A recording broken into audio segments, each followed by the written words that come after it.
오늘 본문의 말씀을 이해하기 위해서는요, 이 고린도 지역에 대한 역사적 배경과 이 고린도 교회의 형편을 좀 살펴볼 필요가 있는데요. 이 고린도는 기원전 4세기부터 그리스 남부 지역인 아가야의 도시 국가로 알려져 있었습니다. 로마 황제인 줄리어스 시저에 의해 로마 식민지로 편입이 됐고요. 에게해와 아드리아를 연결하는 항구 도시로 무역과 교통의 중심지로 발전하게 되었습니다.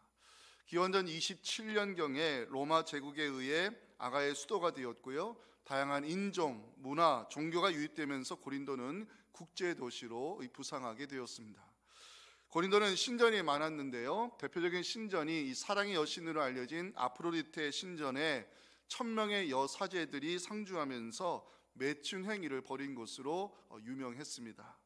신약시대 고린도 물질적으로 부유하고 문화적으로 개방된 도시였으며 종교는 다원화되어 국제도시다운 다양성을 가지고 있었습니다. 사도 바울이 2차 선교 여행 중에 아테네를 거쳐 고린도에 들어가게 되는데 로마에서 추방당한 아굴라 브리스기도 부부를 만나서 고린도에 1년 6개월 머물며 복음을 전하여 이 교회를 개척하게 됩니다.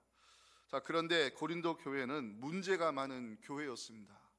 분열의 문제, 부유한 자들이 가난한 자들과 함께 주의 만찬을 나누지 않는 문제, 우상에게 바쳐진 제물을 먹는 문제 등 이 다양한 문제들이 존재했는데 그 중에 심각한 것은 다른 복음을 전하는 사람들이 교회에 침투하여 사도 바울의 사도직의 정통성을 의심하게 만들었습니다.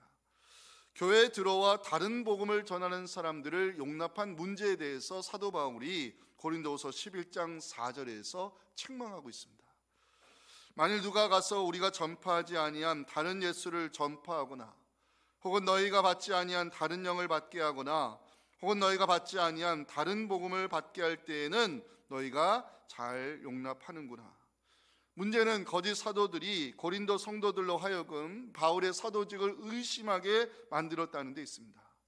이 문제에 대해 이 사도 바울 자신의 약점을 인정하면서 이 사도직의 정통성을 변호하는 장면이 고린도서 11장 5절과 6절에 목회 서신으로 기록이 되어 있습니다.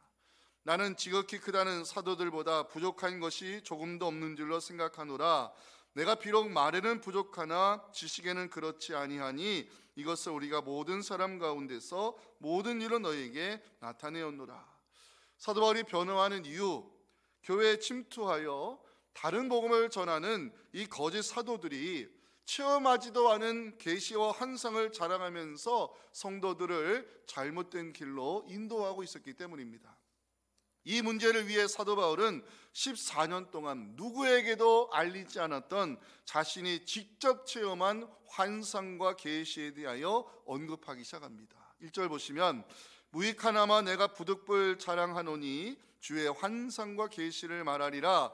사도 바울 셋째 하늘에 대한 체험이 자랑거리가 되지 않기 위해서 자신을 3인칭 주어로 표현하면서 조심스럽게 겸손히 전하는 모습을 2절과 3절에서 보여주고 있습니다. 내가 그리스도 안에 있는 한 사람을 아노니 그는 14년 전에 셋째 하늘에 이끌려간 자라. 그가 몸 안에 있었는지 몸 밖에 있었는지 나는 모르거니와 하나님은 아시느니라. 내가 이런 사람을 아노니 하면서 자신을 3인칭으로 표현하고 있습니다. 사도를 보았던 셋째 하늘에 대한 환상과 계시는 바로 주님께서 십자가에 달리셨을 때 우편 강도를 초대했던 낙원이었음을 4절에서 사도 바울이 언급하고 있습니다. 그가 낙원으로 이끌려가서 말로 표현할 수 없는 말을 들었으니 사람이 가히 이르지 못할 말이로다. 사도 바울이 체험했던 셋째 하늘은 하늘에 있는 낙원으로 누구에게도 자랑할 수 있는 신비스럽고 영광스러운 경험이었지만 사도 바울은 내가 이제 그 자랑을 그만두겠다고 6절에서 선언하고 있습니다. 내가 만일 자랑하고자 해도 어리석은 자가 되지 아니할 것은 내가 참말함이라. 그러나 누가 나를 보는 바와 내게 듣는 바에 지나치게 생각할까 두려워하여 이 자랑을 그만두겠다고 선언합니다. 사도 바울은 이 하늘 낙원에 대한 환상과 계시를 보았지만 이로 인하여 하나님이 너무 자만하지 않도록 내게 육체의 가시를 심으셨다고 7절에서 고백합니다. 여러 계시를 받은 것이 지극히 크므로 너무 자만하지 않게 하시려고 내 육체에 가시고 사탄의 사자를 주셨으니 이는 나를 쳐서 너무 자만하지 않게 하려 하심이라. 사도 바울, 이 하나님이 심으신 가시의 고통이 너무 커서 이 가시를 제거해 달라고 3번 간구했지만 하나님이 주신 응답은 거절이었다고 8절과 9절에서 간증하고 있습니다. 오늘 본문에서 가장 중요한 말씀인데 함께 읽겠습니다. 시작. 이것을 내게서 떠나가게 하기 위하여 내가 3번 주께 간구하였더니 나에게 이르시기를 내 은혜가 내게 족하도다. 이는 내 능력이 약한 데서 온전하여 짐이라 하신지라. 그러므로 도리어 크게 기뻐함으로 나의 여러 약한 것들에 대하여 자랑하리니 이는 그리스도의 능력이 내게 머물게 하려 함이라. 아멘. 사도 바울은 약함이 주는 역설의 진리를 깨닫게 되면서 오히려 약함을 자랑할 때 우리의 약함이 그리스도의 능력이 나타나는 통로가 될 수 있다고 10절에서 이 결론의 말씀을 증거하고 있습니다. 그러므로 내가 그리스도를 위하여 약한 것들과 능력과 궁핍과 박해와 권고를 기뻐하노니 이는 내가 약한 그때에 강함이라. 아멘. 질문을 좀 던져봤습니다. 사도 바울이 3번이나 주께 간구했는데 왜 하나님 응답하실 때 거절하셨을까? 왜 거절로 응답하셨을까? 궁금증이 생겼습니다. 사도 바울 같은 위대한 사역자라면 그의 3번의 간구에 하나님 응답해 주는 게 맞지 않을까요? 근데 하나님이 주신 응답은 거절이었습니다.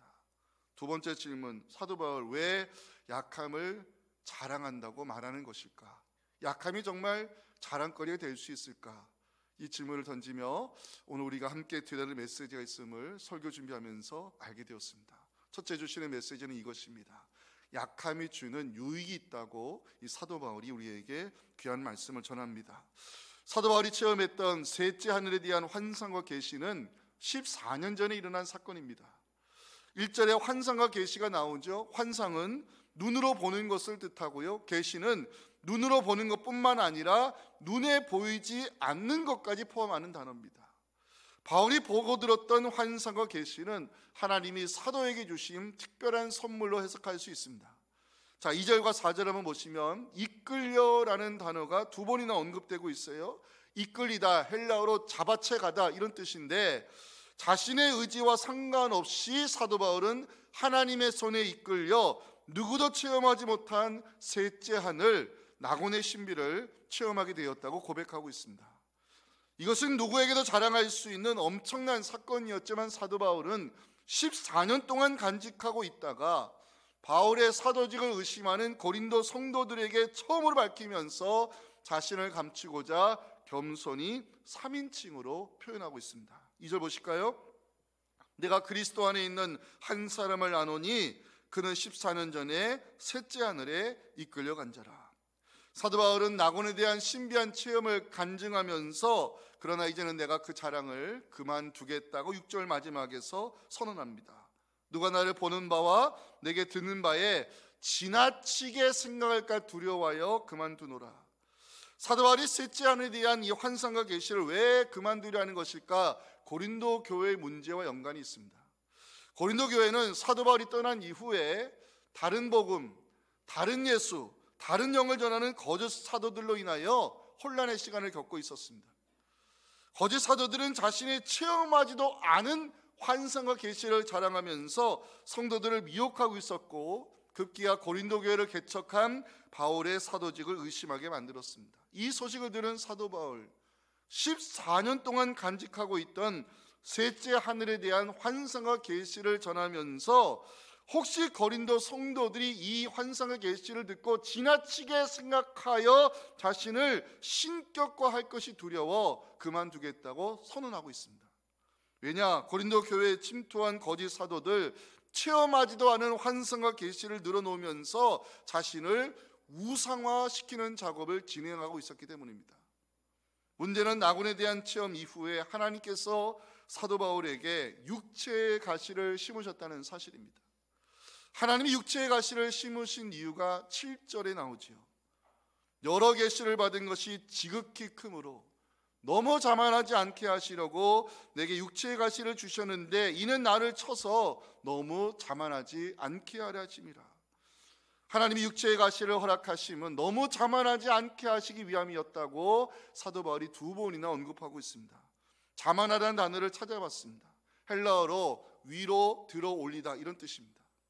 고린도 성도들이 셋째 하늘에 대한 환상과 계시를 듣고 지나치게 생각하여 사도 바울을 신격화하여 들어올릴 위험이 있었기 때문에 하나님이 너무 자만하지 않도록 육체의 가시를 심으셨다고 사도 바울은 고백합니다. 육체의 가시에서 이 가시란 단어 말뚝, 막대기, 나무 조각을 뜻하는 단어인데요, 성경에서 주로 끝이 뾰족하고 날카로운 가시를 가리킬 때 사용하는 단어입니다. 육체의 가시가 얼마나 고통스러웠는데 사도 바울은 이 가시를 좀 제거해 주시라고 3번이나 주께 간구했다고 8절에서 기록하고 있습니다. 이것이 내게서 떠나가게 하기 위하여 내가 3번 주께 간구했더니, 제가 이 가시라는 단어를 묵상하다가 국민학교 시절이 생각이 나요. 저 때까지는 국민학교였거든요. 제가 다녔던 장희국민학교 교실 나무바닥은 다 바닥은 다 나무였어요. 그때 연대 왁스 열심히 칠했던 거 기억나세요? 선생님이 이렇게 나무 조각 몇 개를 분단시키잖아요. 그러면 끝에 벽 보면서 앉아가지고 열심히 문일었던 기억이 나요. 근데 얼마나 열심히 했는지 그 바닥에서 가시가 일어나가지고 손톱에 꼭 껴요. 그 고통이 얼마나 심한지 지금도 그 아픔을 기억하고 있어요. 사도 바울이 육체의 가시 제거해 주시기를 3번이나 간구했다는 것은 그 가시가 주는 고통이 너무 컸다는 것입니다. 왜 3번이나 간구했을까? 첫째 이유는 이 가시가 복음 전파 사역에 방해가 되기 때문이었습니다. 사도 바울도 육신을 가진 사람인지라 건강해야 사역할 수 있기 때문에 육체의 가시는 하늘나라 사역에 도움이 되지 않는 장애물이었습니다. 2번째 이유는 가시가 주는 고통이 너무 아팠기 때문입니다. 이 가시를 좀 제거해 주시라고 3번이나 사도 바울이 간구했을 때 어떤 응답을 받았을까? 놀랍게도 사도 바울이 받은 응답이 있었는데 거절이었습니다. 더 놀라운 것은 사도 바울이 거절의 응답을 받았음에도 내가 이제 약한 것을 자랑하게 되었다고 9절에서 고백하고 있다는 것입니다. 오늘 본문에서 9절이 제일 중요한 말씀인데 오늘 모두 3번을 읽게 될 것입니다. 2번째 같이 읽겠습니다. 시작. 나에게 이르시기를 내 은혜가 내게 족하도다. 이는 내 능력이 약한 데서 온전하여짐이라 하신지라. 그러므로 도리어 크게 기뻐함으로 나의 여러 약한 것들에 대하여 자랑하리니 이는 그리스도의 능력이 내게 머물게 하려 함이라. 아멘. 하나님의 사도 바울의 간구에 내 은혜가 내게 족하다, 이는 내 능력이 약한 데서 온전해진다, 이 말씀을 응답으로 주셨는데요, 말이 좋아 응답이지 사실은 거절하신 것입니다. 그런데 사도 바울은 도리어 기뻐하면서 이제는 내가 약한 것들을 자랑하게 되었다고 간증하고 있습니다. 사도 바울은 분명 하나님부터 거절의 응답을 받았는데 왜 기뻐하는 것일까? 사도 바울은 왜 약한 것을 자랑한다고 말하는 것일까 궁금했습니다. 말씀을 묵상하는 가운데 사도 바울이 약함이 주는 역설의 진리를 깨달았다는 것을 알게 되었습니다. 사도 바울이 약함을 통해 깨닫게 된 역설의 진리가 있습니다. 첫째, 하나님이 주고자 하시는 것을 감사함으로 받는 것이 응답이라는 것을 사도 바울이 깨닫게 되었습니다. 8절 보십니다. 사도 바울은 육체의 가시 제거해 주기를 3번이나 간구했다고 성경이 기록합니다. 하늘나라 사역에 도움이 되지 않기 때문에 가시가 주는 고통이 너무 커서 사도 바울은 3번이나 간구했지만 돌아온 응답은 거절이었습니다. 거절의 응답을 받은 사도 바울, 도리어 기쁘다고 고백하고 있습니다. 거절의 응답을 받았음에도 기뻐하는 이유는 응답이 무엇인가를 알았기 때문입니다. 응답은 받고자 하는 것을 받는 것이 아니라 하나님이 주고자 하는 것을 감사함으로 받는 것이 응답이라는 사실을 사도 바울이 약함을 통해 깨닫게 된 것입니다. 예를 하나 들어보겠습니다. 여러분, 믿음의 족장 야곱이 사랑했던 여인의 이름 뭐죠? 라헬이었습니다. 야곱이 라헬을 아내로 얻기 위해 14년 동안 그 긴 시간을 라반에게 속는 줄 알면서도 종처럼 일했습니다. 하지만 하나님이 야곱에게 허락하신 첫 번째 아내는 라헬이 아닌 레아였습니다. 왜 그렇죠? 하나님은 야곱과 레아에게서 메시아의 조상이 될 유다를 탄생시키기 위한 계획을 가지고 있었기 때문입니다. 우리는 흔히 내가 원하는 것을 기도건대 받으면 응답받았다고 말합니다. 만약 하나님께서 내가 원하는 라헬이 아닌 하나님이 원하시는 레아를 응답으로 주시면 여러분들은 응답받았다고 말할 수 있겠습니까? 기도의 응답은요, 내가 원하는 것을 받아내는 것이 아니라 하나님이 주시는 것을 감사함으로 받는 것이 이게 응답이라고 성경이 말씀하고 있습니다. 사도 바울은 육체의 가시 제거해 주시기를 3번이나 간구했지만 하나님의 응답은 거절로 돌아왔습니다. 그런데 사도 바울은 그 과정에서 중요한 진리를 깨달았습니다. 하나님이 주시는 것을 감사함으로 받는 것, 이것이 기도의 응답임을 깨달은 사도 바울은 도리어 기쁘다고 말하면서 이제는 약한 것들에 대하여 자랑할 수 있게 되었다고 고백하고 있습니다. 사랑하는 성도 여러분, 성경은 분명 말씀하죠. 하나님은 구하는 자에게 좋은 것으로 주신다고 분명히 말씀하지만 이 좋은 것이 내가 원하는 좋은 것이 아니라 하나님이 주고자 하시는 것이 이게 좋은 응답임을 믿으시기 바랍니다. 이 진리를 깨달은 사도 바울은 고린도 성도들에게 내가 이 말씀을 응답으로 받았다고 간증합니다. 그 말씀이 뭡니까? 내 은혜가 내게 족하도다. 내 은혜가 내게 족하다는 이 말씀에 의지하여 하나님 주시는 응답을 감사함으로 받는 우리의 믿음 될 수 있기를 간절히 소망합니다. 두 번째, 사도 바울이 깨달은 역설의 진리 두 번째는 나의 약함을 통해 그리스도의 능력이 온전하여진다는 진리를 깨닫게 되었습니다. 자, 9절 보십니다.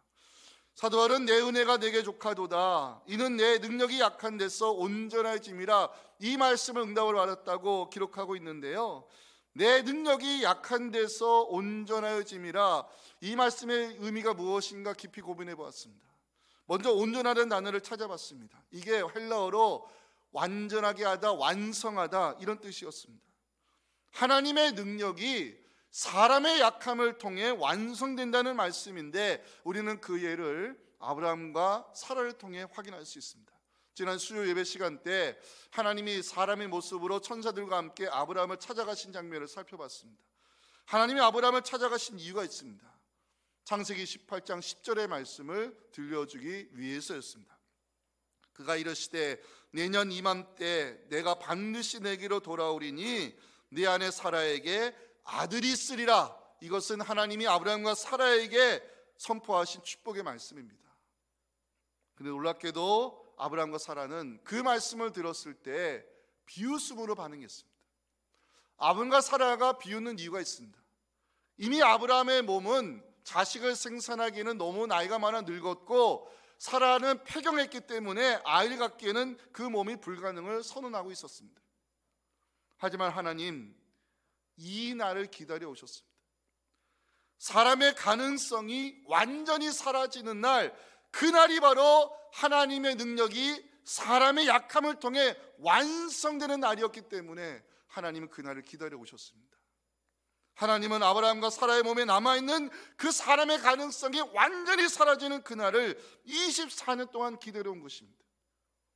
사람의 약함을 통해 하나님의 능력이 완전히 드러낸 날, 그날이 오기를 기다리시는 하나님은 이제 때가 뒤에 아브라함을 찾아와 내년 이맘때에 네 몸과 내 사라의 몸이 망해있는 가능성이 완전히 사라지는 그날이, 그 사람의 약함을 통해 나타날 그날이 바로 하나님의 능력이 완성된 날임을 선포하시면서 그날 내가 약속한 언약의 아들을 네가 안을 것이라고 그 말씀을 선포하기 위해 찾아오신 것입니다. 사도 바울 비록 거절의 응답을 받았지만 놀라운 진리를 깨닫게 됩니다. 하나님의 능력은 사람의 약함을 통해 드러난다는 사실, 이 약함이 주는 역설의 진리를 알게 되었을 때 사도 바울은 약함을 자랑할 수 있게 되었다고 고백합니다. 오늘 9절 말씀 마지막 세 번째인데요, 우리 모두의 신앙 고백으로 함께 읽기 원합니다. 시작. 나에게 이르시기를 내 은혜가 내게 족하도다. 이는 내 능력이 약한 데서 온전하여짐이라 하신지라. 그러므로 도리어 크게 기뻐함으로 나의 여러 약한 것들에 대하여 자랑하리니 이는 그리스도의 능력이 내게 머물게 하려 함이라. 아멘. 사랑하는 성도 여러분, 세상 사람들은 강함을 자랑을 하지만 믿음의 성도는 오히려 약함을 자랑할 수 있어야 된다라고 성경이 말씀합니다. 왜요? 하나님의 능력은 사람의 약함을 통해 완성되기 때문입니다.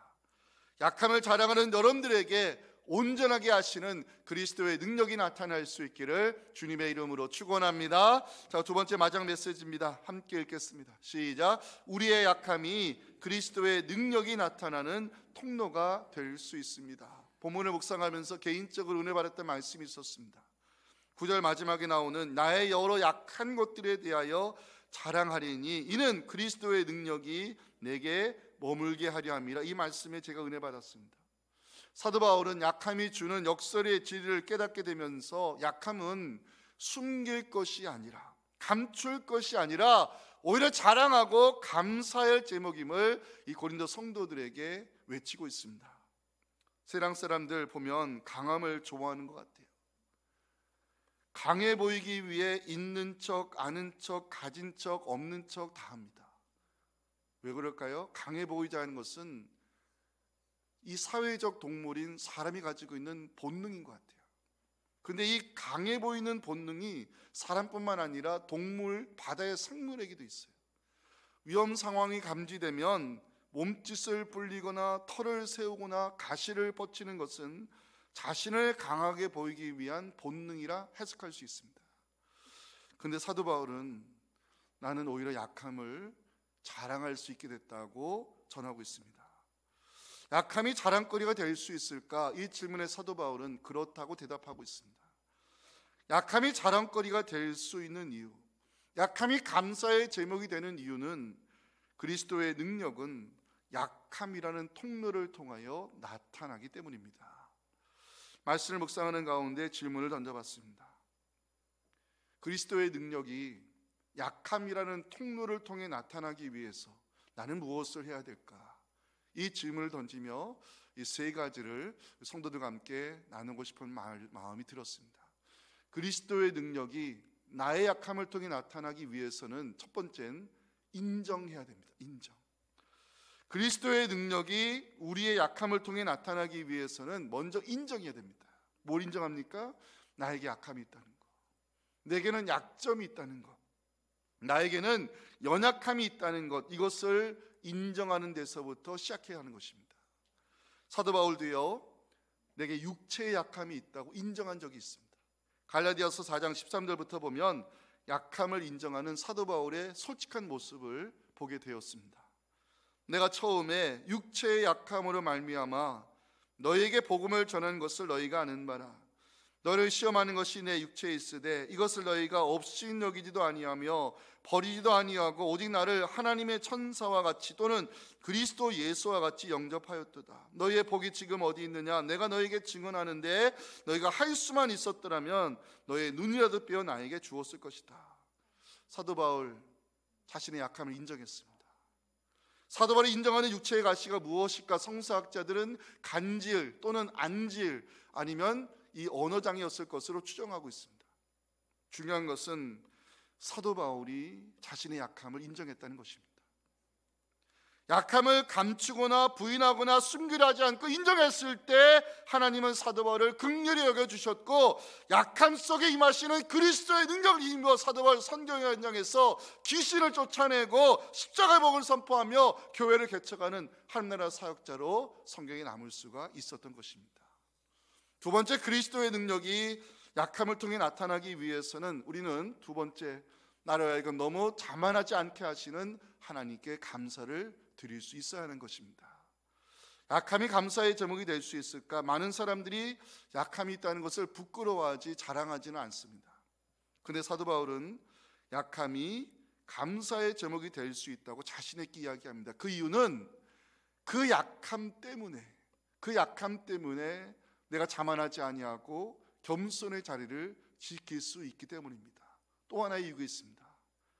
그 약한 자를 통하여 강하게 역사하시는 하나님의 능력을 사역 현장에서 체험했기 때문입니다. 사도 바울의 선교 여정의 최대의 위기 순간은 루스드라에서 사역할 때였습니다.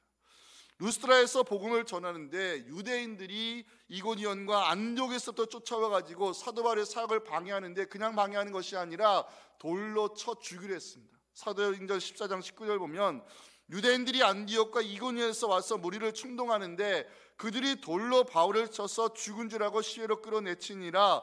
유대인들이 사도 바울에 돌을 던졌는데요, 사람들이 죽은 줄 알고 사도 바울의 몸을 들어 시외로 갖다 내던져 버렸습니다. 그러면 사도 바울이 여기서 끝났을까? 그렇지 않습니다.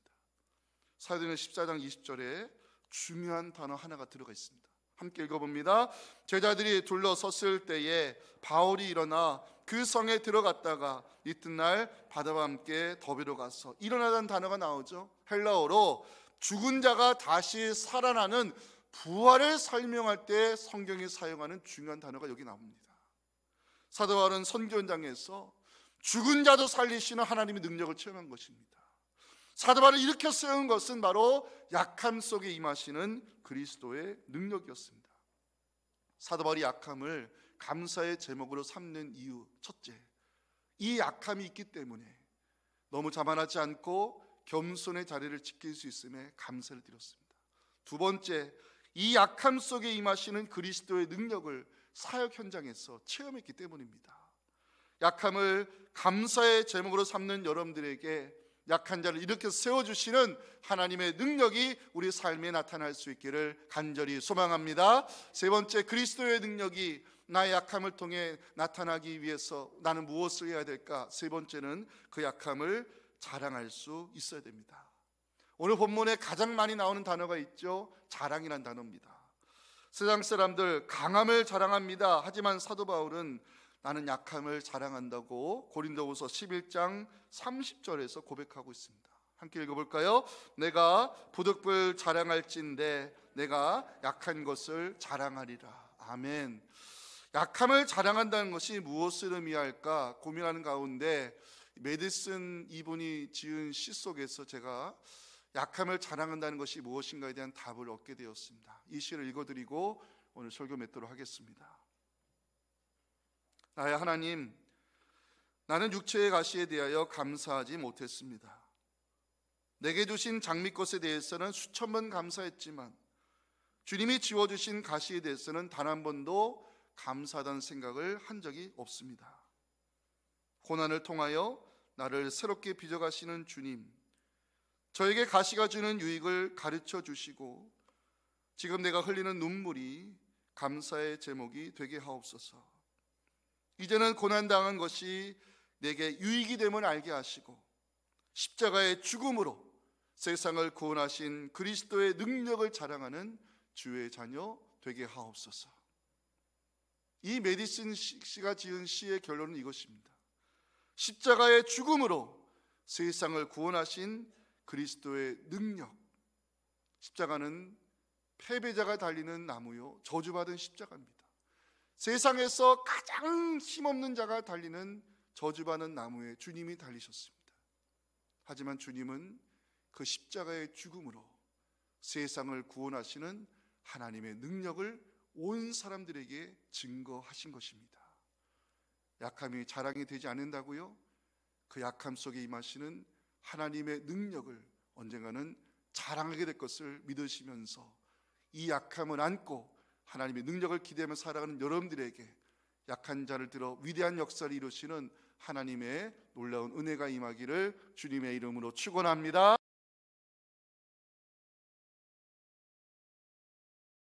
지금은 약할 때 강함 되시는 우리 구주 예수님의 은혜와 우리 약함을 통해 그리스도의 능력을 허락하실 하나님 아버지의 크신 사랑과 성령의 역사가 오주시니 귀한 말씀을 가지고 삶의 자리로 돌아가 나의 약함을 인정하고 내게 약함을 주셔서 너무 자만하지 않도록 나를 겸손한 대로 지켜주시는 그 은혜에 감사를 드리며 약함 속에 임하시는 하나님의 능력을 자랑하며 살기 원하는 우리 사랑하는 우리 성도들의 이 귀한 기도 제목들과 우리 자녀들의 신앙과 우리 섬기는 교회 위에 지금부터 영원토록 함께 하시기를 간절히 축원하옵나이다. 아멘.